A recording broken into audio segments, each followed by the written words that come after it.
Hello students, कैसे हैं आप लोग।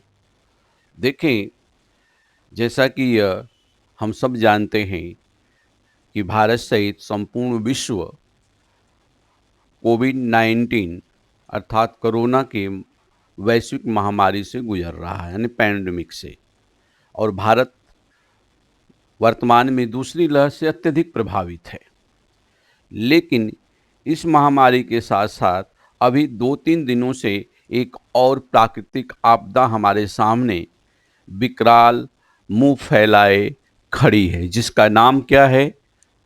ताउते या ताउते साइक्लोन या ताउते साइक्लोन या ताउते चक्रवात। यह एक उष्णकटिबंधीय चक्रवात है जो सामान्यतः महासागरीय जो तल होता है, कहने का मतलब जो सागर का तल होता है, सी सरफेस, उसके ऊपर क्या होता है? विकसित होता है। और इनका विकास वहाँ होता है जहाँ सागर के जल का तापमान अचानक 27 डिग्री सेंटीग्रेड या उससे अधिक हो जाता है।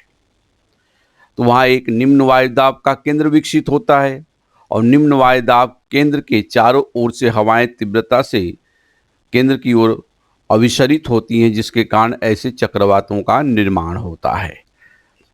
तो यह एक उष्णकटिबंधीय चक्रवात है। इसके विषय में डिटेल बात आपसे करेंगे, लेकिन सवाल ये है कि इसका नामकरण, पहले हम नामकरण पर आते हैं। नाम क्या रखा गया? ऐसे अगर प्रोनाउंसिएशन करते हैं तो ताउक्ते या ताउते भी बोलते हैं, जिसमें के साइलेंस है। तो इस चक्रवात का नाम जो दिया म्यांमार ने दिया, कहने का मतलब बर्मा ने। तो किस आधार पर दिया? तो यह देखें यहाँ पर, ताउक्ते द गेको, यह एक दुर्लभ प्रजाति की छिपकली है जो विश्वव्यापी हर जगह पाई जाती है, लेकिन मुश्किल से पाई जाती है, रेयर स्पीसीज है। और ये काफ़ी छोटी होती है। इसका आकार जो है, अगर देखें तो 1.6 सेंटीमीटर से लेकर 60 सेंटीमीटर तक होता है। जैसा कि दो आकार हमने दिखा दिया, ये छोटा आकार, ये बड़ा आकार। तो गेको नामक छिपकली के नाम पर ये इस चक्रवात का नाम रखा गया, जो एक प्रकार का क्या है? लिजर्ड है। और ये कहा गया काफ़ी दुर्लभ है। और इसके संदर्भ में बताया जाता है, थोड़ा गेको पर हम बात कर लें। गेको के संदर्भ में ये कहा जाता है कि इससे अनेक प्रकार की औषधियों का निर्माण किया जाता है। तो विश्व बाजार में इसकी बहुत मांग है और बेसिकली ये इंडेंजर्ड स्पीसीज है, तो इसकी स्मगलिंग होती है। समान रूप से एक छोटी सी छिपकली का जो मूल्य है लाखों रुपया होता है, 20 से 25 लाख रुपया। कभी कभी तो न्यूज़पेपर में ये दिखा कि एक छोटी सी विशेष प्रकार की जो छिपकली है गेको, वो 20 करोड़ तक की बिकी। इनका कलर इस तरह से येलोइश होता है, ब्लैक स्पॉट होते हैं, कहीं कहीं ग्रीनिश भी होता है। तो विश्वव्यापी बहरहाल इसका नामकरण इस छिपकली के आधार पर किसने किया? बर्मा था म्यांमार ने किया। क्लियर? लेकिन जो हिंद महासागर के उत्तरी भाग में चक्रवात आते हैं, उसके नामकरण की पद्धति क्या है?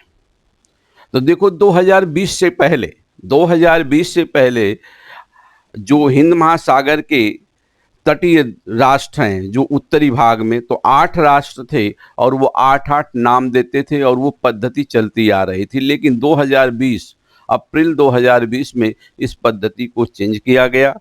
अब जितने भी जो तटीय राष्ट्र हैं हिंद महासागर से, और वे विश्व मौसम संगठन के सदस्य हैं, उनको क्या किया गया? आपस में मिलाकर एक संगठन बनाया गया और वहाँ तय किया गया कि अब ये 13 राष्ट्र जो हैं, एक एक करके 13 नाम देंगे, यानी 13 राष्ट्र 13 नाम देंगे। तो इस प्रकार से 169 नाम हो जाएंगे साइक्लोन्स के, जो उत्तरी हिंद महासागर में आएंगे, बेसिकली बंगाल की खाड़ी के साथ साथ अरब सागर में। जैसे कि ताउते इस वर्ष का पहला चक्रवात है जो अरब सागर में आया और ये अपनी प्रचंडता के लिए जाना जा रहा है। वर्तमान में यह अपने प्रचंड स्वरूप को दिखा रहा है। अगर वैश्विक संदर्भ में देखें तो हर तटीय क्षेत्रों में एक तंत्र बना होता है, उस तंत्र के अनुसार एक सिस्टम होता है और उनकी नामकरण पद्धति अपनाई जाती है। तो उत्तरी हिंद महासागर के संदर्भ में हम अब देखते हैं तो 13 राष्ट्र और 13 नाम, तो 169 नाम आ चुका है। कहने का मतलब 169 नाम आ चुके हैं। लेकिन यह ताउते जो है कितने नंबर का है, तो हम सीरीज देखते हैं। देखें list of tropical cyclones in Indian ocean, तो 13 राष्ट्र हैं, क्रमशः नाम में पढ़ दे रहा हूं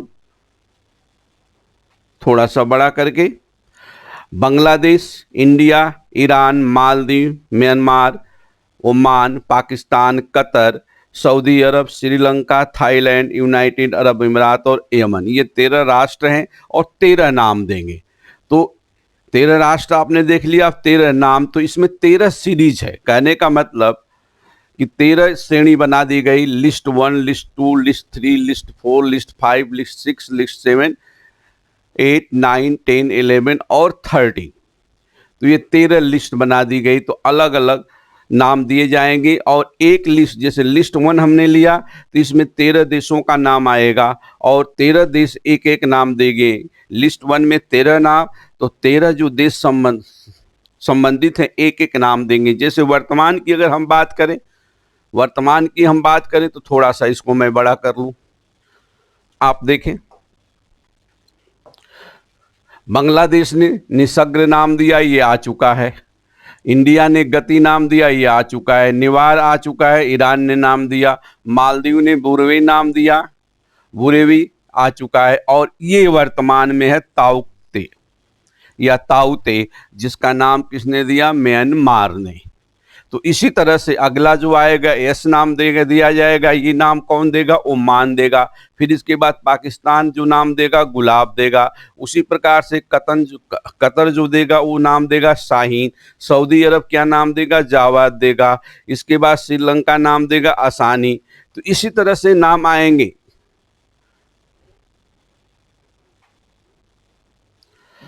इस प्रकार से देखिए, श्रीलंका क्या नाम देगा? आसानी। फिर थाईलैंड क्या देगा? सिटरांग नाम देगा।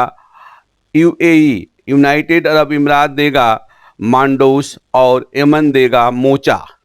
मोचा नाम ज्योग्राफी में खूब आया है। मोचा वहाँ की प्रसिद्ध विशिष्ट क्या है? कॉफी की प्रजाति है। ठीक, तो एक एक नाम देंगे।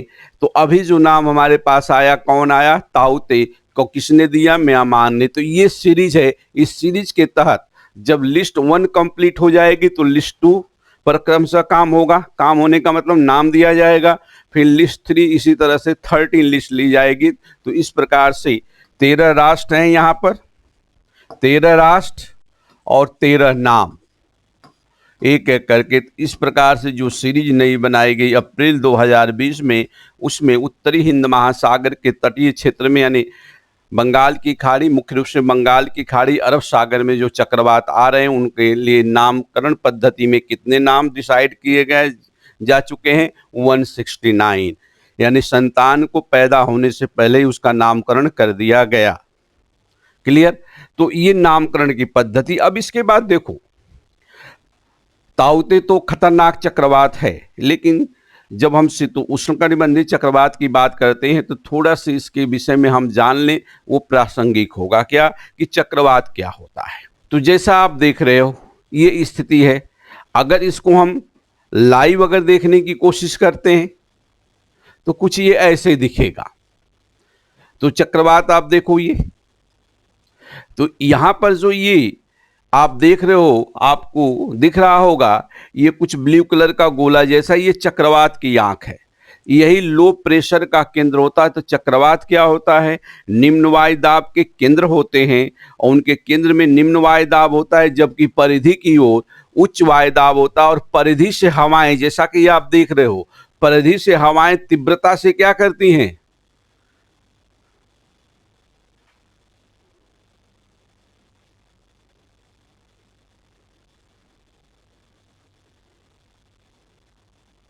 परिधि से हवाएं तीव्रता से इसकी ओर क्या होती हैं, इंटर होती हैं, और इस तरह से चक्रवाती तंत्र का क्या होता है, विकास होता है। तो इस तरह से हवाएं क्या होंगी, जैसे आप देख रहे हो इतनी तीव्रता से इधर जाती हैं, लेकिन ये हवाएं जाती क्यों हैं? इसके लिए जरूरी होता है कि चक्रवात के केंद्र, जो जिसको उसकी आंख कहा जाता है, और परिधि के मध्य वायु दाब प्रवणता हो। वायु दाब प्रवणता ने प्रेशर ग्रेडियंट अर्थात वायु दाब अंतर, प्रेशर डिफरेंस जितना ज्यादा होगा, उतनी तीव्रता से हवाएं इस केंद्र की ओर जाने का प्रयास करेंगी, और इस दौरान जो भौतिक परिवर्तन होगा, उस भौतिक परिवर्तन के कारण ही ये हवाएं क्या करेंगी, बादलों का निर्माण करती हैं, और गरज और चमक के साथ भयंकर वर्षा करती हैं। और यह तंत्र जैसे शिफ्ट होता जाता है, तो इस तरह से चक्रवात का ट्रैक बनता चला जाता है। क्लियर? अब इसके बाद देखो, जैसे मैंने कहा कि इसकी संरचना को हम देखते हैं। अब ये देखो, आप इसमें देखो, वो स्थिति दिखाएगी, ये चक्रवात की आंख है और इसके चारों तरफ ये परिधि बनेगी, लेकिन वास्तविक संरचना कैसे होती, इसको एक बार हम देखें। ये आपको दिख रहा है, ये लो प्रेशर एरिया है, ये लो प्रेशर एरिया है, जिसको हमने आई दिया। आई को चक्षु भी कहते हैं। क्या बोलते हैं? चक्षु। हिंदी में क्या बोलेंगे? चक्षु। तो ये आई है। आई में क्या होता है, इस परिधि पर जैसे ये देखा जाए, एक गोला, दो गोला, तीन गोला, चार गोला, नहीं, एक सर्कल है, तो ये सर्कल को हम कहते हैं आइसोबार लाइंस, समदाब रेखा। और जैसे केंद्र से आगे हम बढ़ते हैं, समदाब रेखाओं पर जो वायुदाब की स्थिति वो क्रमशः बढ़ती चली जाती है। तो यहाँ पर जो समदाब रेखा है, इसकी स्थिति, इसको हमने दे दिया कि यहाँ पर लो प्रेशर है। क्या है? Low pressure.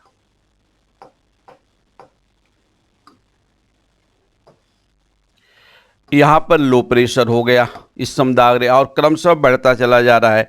तो इस हाई प्रेशर, जैसे हमने एक यहाँ पर लाइन ले ली, तो यहाँ पर जो स्थिति आ गई और इसके मध्य, तो यहाँ पर प्रेशर ग्रेडियंट होगा। प्रेशर ग्रेडियंट तो वायु दाब अंतर, जिसको मिली बार में हम मापते हैं। जो उष्णकटिबंधीय चक्रवात होते हैं, यहाँ प्रेशर ग्रेडियंट ऑलवेज, यानी हमेशा 30-35 से ऊपर ही रहता है, कभी कभी 100 तक पहुंच जाता है। तो ये एक चक्रीय प्रणाली है। तो इसको कैसे परिभाषित कर सकते हैं? चक्रवात एक चक्रीय वायु संचार प्रणाली होता है। चक्रवात एक चक्रीय वायु संचार प्रणाली होता है, जिसके केंद्र में निम्न वायु दाब होता है और परिधि पर उच्च वायु दाब। फलतः वायु दाब प्रवणता के परिणाम स्वरूप परिधि से हवाएं तीव्रता से केंद्र की ओर अभिसरित होती हैं, और इस अभिसरण के दौरान यहाँ पर विशिष्ट भौतिक परिवर्तन होता है। हवाओं की आर्द्रता में परिवर्तन होता है, चूंकि ये सागरीय सतह पर चल रही हैं। और किस सागरीय सतह पर चलेगी? कहाँ पर ये विकसित हो रहा है? जहाँ का तापमान 27 डिग्री सेंटीग्रेड से ऊपर हो जाता है सागर की सतह पर, वहाँ निम्न वायु दाब का केंद्र विकसित होता है। तो जब ये हवाएं परिधि से केंद्र की ओर जा रही हैं, तो बोला कि विशिष्ट भौतिक परिवर्तन करेंगी। इस विशिष्ट भौतिक परिवर्तन में क्या होगा? उसके आर्द्रता के स्वरूप में परिवर्तन होगा। अब मान लो इधर से हवा आई, इधर से भी हवा आई, दोनों हवाएं अंदर गई और यहाँ चक्रीय गति करके टकराती हैं, और टकराने के बाद ये ऊपर उठती हैं। जब ऊपर ये उठती हैं, तो यहाँ पर एक भौतिक प्रक्रिया होती है, भौतिकी यानी फिजिक्स के अंतर्गत ये आता है, उसको कहते हैं एडियाबेटिक टेम्परेचर चेंज, रुद्धोष्म तापमान परिवर्तन। इसमें क्या होता है कि जैसे हवा ऊपर जाएगी उतनी शीतल होती है, और जितनी शीतल होगी उतनी इसकी सापेक्षिक आर्द्रता बढ़ेगी। ये भौतिकी का नियम है। तो अगर ये हवा शुष्क है, तो इसकी शीतलता दर क्या होगी? बहुत ज्यादा होगी। कितनी होगी? 10 डिग्री सेंटीग्रेड पर किलोमीटर। अगर आर्द्र है तो 6 डिग्री सेंटीग्रेड पर किलोमीटर की दर से हवा शीतल होती है। और जब शीतल होती है, तो उस दौरान जितना शीतल होगी उतनी ज्यादा संघनन की प्रक्रिया होगी, कंडेंसेशन होगा, और विशेष प्रकार के बादल बनेंगे। विशेष प्रकार के बादल सामान्यतः क्या बनेंगे? क्यूमुलोनिम्बस क्लाउड, कपासी वर्षा बादल बनेंगे, जो कि भूरे काले भयंकर होते हैं। और ये वर्षा के साथ साथ भयंकर तो वर्षा करेंगे, लेकिन ये बिजली, गरज और चमक भी करते हैं, यानी लाइटनिंग और थंडरिंग के साथ हैवी रेनफॉल करते हैं। कौन से बादल? जो यहाँ पर बन रहे हैं। कहाँ बन रहे हैं? चक्रवात में। और ये देखो, ये चक्रवात की आंख है। चक्रवात की आंख जो होती है हमेशा शुष्क रहती है, मध्य में होती है, जैसा कि यहाँ मैंने दिखाया, वहाँ भी डायग्राम में आपने देखा। तो इसका जो आकार होता है चक्रवात की आंख का 65 से 80 किलोमीटर तक मान लिया जाता है, लेकिन कभी कभी छोटे होते हैं, कभी बड़े होते हैं। सामान्यतः यह भी देखा जाता है कि 30 से 65 किलोमीटर तक, लेकिन कुछ चक्रवातों की आंख छोटी होती है, मात्र 19-20 किलोमीटर। कुछ मध्यम प्रकार के चक्रवात होते हैं तो 60-65 से लेकर 80 किलोमीटर तक। कुछ बड़े चक्रवात होते हैं जिनकी आंखें काफ़ी बड़ी होती हैं, तो कब अभी तक 370 किलोमीटर बड़ी जो है व्यास वाली चक्रवात की आंख देखी गई है।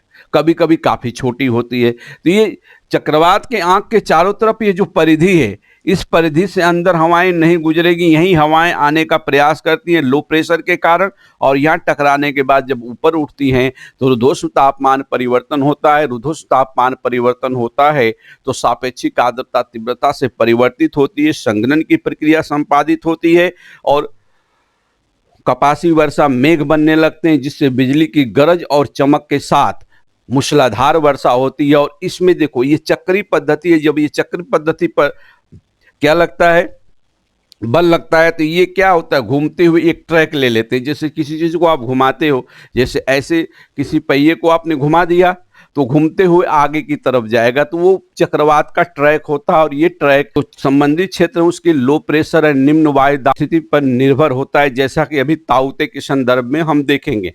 अब देखो जो उष्णकटिबंधीय चक्रवात हैं, ये उत्तरी गोलार्ध में जब चलेंगे तो इनकी जो घूमने की गति है, जैसे इस तरह से वो घूम रहा था, अभी आपने देखा एंटी क्लॉकवाइज। दक्षिण गोलार्ध में क्या घूमेंगे, क्लॉकवाइज। और ये चक्रवात जैसे ये उष्णकटिबंधीय चक्रवात है, अगर विश्व के संदर्भ में देखें तो 5 डिग्री अक्षांश से लेकर 30 डिग्री अक्षांश के मध्य आते हैं सागर सतह पर। इसी प्रकार से शीतोष्णकटिबंधीय चक्रवात आते हैं जो 40 से 60 डिग्री अक्षांशों के मध्य आते हैं, लेकिन वो माइल्ड होते हैं, वो मध्यम गति के होते हैं, वो निर्माणकारी प्रवृत्ति छोड़ते हैं, ये विनाशकारी प्रवृत्ति छोड़ता है, ये तहस नहस कर देता है। ये छोटा होता है और ये इसकी स्पीड बहुत ज़्यादा होती है। जहाँ तक उष्णकटिबंधीय चक्रवातों की टाइप्स यानी प्रकार का अगर हम संदर्श लेते हैं तो इनको हम 2 मूल भागों में बांटते हैं, weak cyclone and strong cyclone.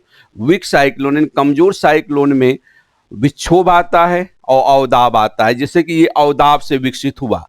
जैसे हमारे यहाँ पश्चिमा विक्षोभ होता है, पश्चिमी विक्षोभ होता है, वेस्टर्न डिस्टर्बेंस, तो ये काफ़ी क्षेत्र में होता है और मंद गति से प्रभाव करता है। डिप्रेशन थोड़ा स्ट्रांग होगा, लेकिन जो स्ट्रांग साइक्लोन होते हैं उससे थोड़े कम प्रभावशाली होता है। दूसरी श्रेणी में स्ट्रांग साइक्लोन है, यानी जो प्रचंड चक्रवात, उसमें 2 आते हैं, हरिकेन और टॉर्नेडो। तो हरिकेन सामान्यतः हम कहाँ देखते हैं, कैरिबियन सागर में या चीन सागर में, और टॉर्नेडो तो जिसको हम बवंडर कहते हैं, यूएसए से लेकर हर जगह आते हैं, लेकिन यूएसए में इसका प्रभाव ज़्यादा होता है। अब हम देखते हैं ताउते की स्थिति क्या है। देखो इसको थोड़ा, ये आपने मैप देख लिया, ये भारत का मैप लिया, इससे पहले इसको आप देखो ये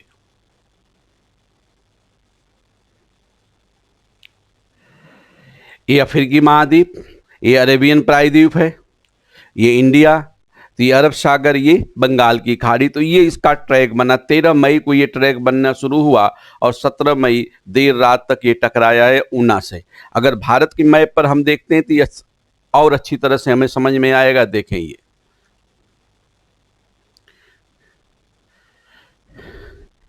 यहाँ पहले ये बना 13 मई को, दिख रहा होगा आपको। तो ये सामान्य एक लो प्रेशर था, और जैसे लो प्रेशर था, हमारी वैज्ञानिक संस्थाओं ने और आईएमडी इंडियन मेट्रोलॉजिकल डिपार्टमेंट ने क्या किया, सूचना दे दी कि केरल के सामने लक्षद्वीप से थोड़ा सा और आगे एक निम्न वायु दाब का केंद्र विकसित हो रहा है, जो कि एक स्वाभाविक होता है मानसून से पूर्व। ये एक स्वाभाविक परिस्थिति होती है और शायद मानसून के लिए अपेक्षित अनुकूलन परिस्थिति भी ये विकसित करेगा। क्लियर। लेकिन जैसे जैसे 13 मई आया तो यहाँ एक हल्का सा डिप्रेशन का स्वरूप लेता है और ये स्थिति आ गया।